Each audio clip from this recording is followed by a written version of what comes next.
Hello friends, welcome to up to date facts और आप देख रहे हैं अप टू डेट फैक्ट्स का फुल डे न्यूज एपिसोड। प्रधानमंत्री मोदी ने आज वीडियो कॉन्फ्रेंस के जरिए व्हीकल स्क्रैपेज पॉलिसी को लॉन्च किया। प्रधानमंत्री ने इस पॉलिसी को आत्मनिर्भर भारत की तरफ एक कदम बताया।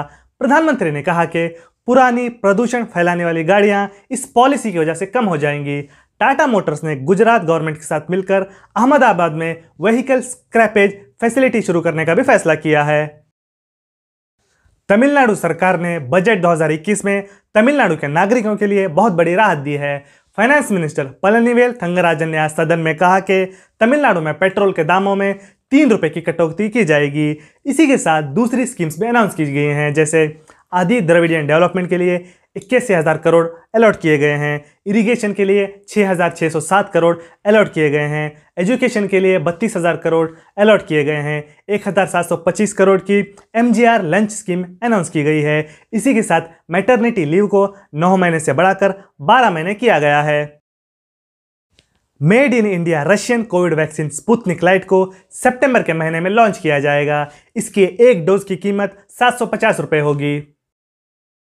जम्मू कश्मीर के राजौरी में बीजेपी कार्यकर्ता के घर में हुए बम धमाके में एक बच्चे की मौत हो गई और कई घायल हो गए।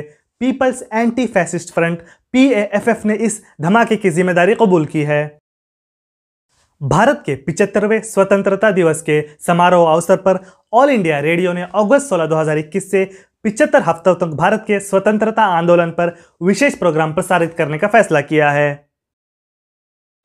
असम के मुख्यमंत्री हेमंत बिस्वा शर्मा ने कहा है कि असम राज्य का मिजोरम के साथ बॉर्डर विवाद 1,200 जगहों पर है, लेकिन इसके साथ ही मिजोरम के साथ बातचीत भी चल रही है। हिमाचल प्रदेश के लाहौल और स्पीति जिले में लैंडस्लाइड के कारण चेनाब नदी का बहाव रुक गया है। इस कारण तकरीबन 2,000 से ज्यादा लोगों को सुरक्षित स्थान पर पहुंचाया गया है। केरल के मुख्यमंत्री पिनराई विजयन ने आज देश का सबसे पहला ड्रोन फॉरेंसिक लैब और रिसर्च सेंटर लॉन्च किया है। कल रात जम्मू कश्मीर में सिक्योरिटी फोर्सेस और आतंकवादियों के बीच हुई मुठभेड़ में एक पाकिस्तानी आतंकवादी की मौत हो गई। आज जम्मू कश्मीर के बारामुल्ला में आतंकवादियों ने सिक्योरिटी फोर्सेस पर ग्रेनेड फेंके। देश में डोमेस्टिक हवाई यात्रा अब थोड़ी सी महंगी होने वाली है। सरकार ने किराए को 10 से 12% बढ़ाने का फैसला किया है। आज भारतीय एयरटेल ग्रुप और रिलायंस जियो ने 1,004 करोड़ की स्पेक्ट्रम डील फाइनल कर ली है। यूपी पुलिस ने आज एक 24 साल के व्यक्ति को इलेक्शन कमीशन ऑफ इंडिया के वेबसाइट हैक करने और फर्जी आईडी क्रिएट करने के जुर्म में गिरफ्तार किया है। भारत की renewable energy generating capacity 100 gigawatts हो गई है। भारत का 2022 का टारगेट 175 गीगावाट्स है और 2030 का टारगेट 450 गीगावाट्स है। भारत रिन्यूएबल एनर्जी प्रोडक्शन में दुनिया में चौथे नंबर पर आता है। भारत में देश के किसानों ने 15 अगस्त 2021 को किसान मजदूर आजादी संग्राम दिवस के तौर पर मनाने का फैसला किया है। ये निर्णय केंद्र सरकार के कृषि कानूनों के विरोध में लिया गया है। कोरोना के डेल्टा प्लस वेरिएंट की वजह से महाराष्ट्र में अब तक 3 मौतें हो चुकी हैं। मुंबई में आज पहली मौत रिकॉर्ड हुई है। चिंता की बात यह है कि मुंबई की ये विक्टिम फुल्ली वैक्सीनेटेड थी। महाराष्ट्र के रायगढ़ जिले के महाड़ में इस साल भारी बारिश के कारण आई बाढ़ में 9,700 घरों को नुकसान पहुंचा है। इसी के साथ 45 बड़ी बिल्डिंग्स को भी नुकसान पहुंचा है। पश्चिम बंगाल की मुख्यमंत्री ममता बनर्जी को pope Francis, German chancellor Angela Merkel और इजिप्ट के अल अजहर यूनिवर्सिटी के ग्रैंड इमाम अहमद अल तैयब के साथ रोम में होने वाले वर्ल्ड पीस कॉन्फ्रेंस में भाग लेने के लिए बुलाया गया है। सिक्किम के गवर्नर गंगा प्रसाद चौरसिया को मणिपुर का एक्स्ट्रा चार्ज दिया गया है। भारत के under 19 cricket world cup winning captain उन्मुक्त चंद ने इंडियन क्रिकेट से रिटायरमेंट ले लिया है।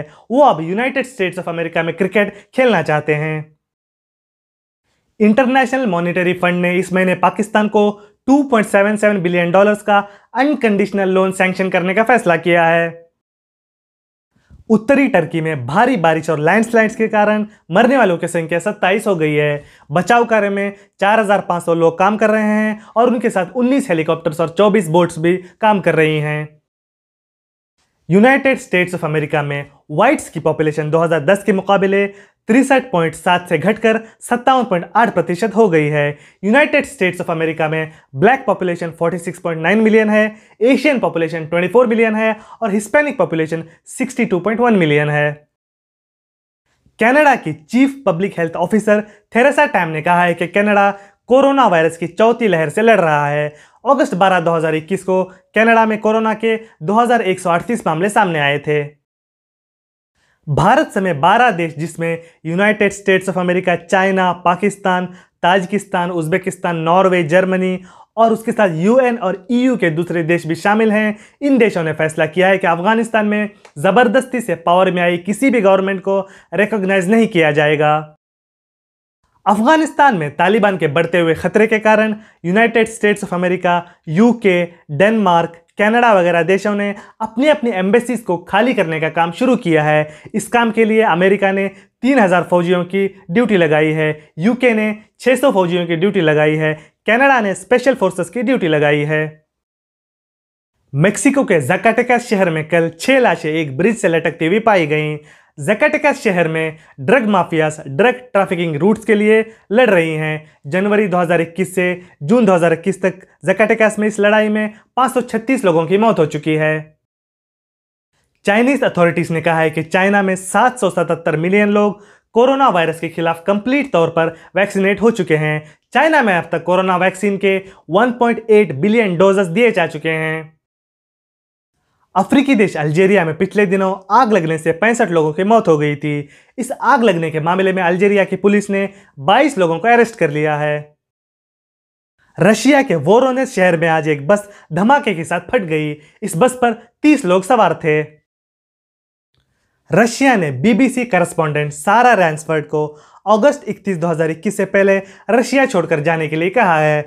रशिया का यह कदम यूनाइटेड किंगडम में रशियन जर्नलिस्ट के खिलाफ सैंक्शंस के विरोध में बताया जाता है। वर्ल्ड हेल्थ ऑर्गेनाइजेशन की टीम जो चाइना में कोरोना वायरस पर रिसर्च कर रही थी, उस टीम के चाइनीज रिसर्चर्स ने इस थ्योरी को जबरदस्ती लैब लीक थ्योरी से हटाने की कोशिश की थी।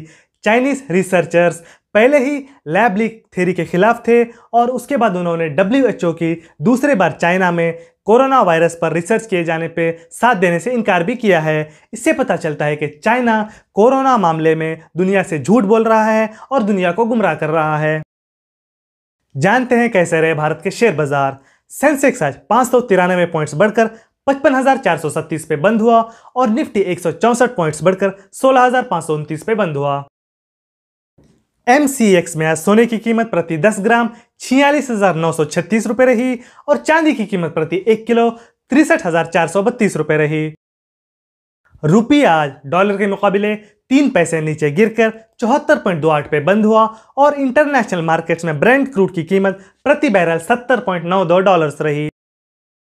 भारत की कोरोना अपडेट्स। भारत में पिछले 24 घंटे में कोरोना के 40,120 मामले सामने आए और टोटल मामलों की तादाद 3,21,17,826 हो गई।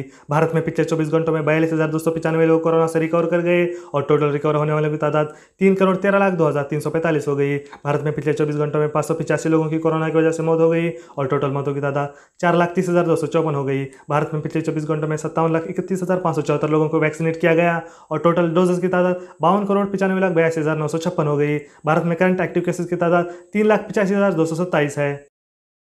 दोस्तों, ये थी आज की फुल डे न्यूज़। अगर आपको हमारा काम पसंद आ रहा है तो हमारे चैनल को लाइक करें, शेयर करें, सब्सक्राइब करें और बेल आइकन को ज़रूर प्रेस करें ताकि कोई भी नोटिफिकेशन आपसे मिस ना हो। मिलते हैं अगले वीडियो में, तब तक के लिए धन्यवाद।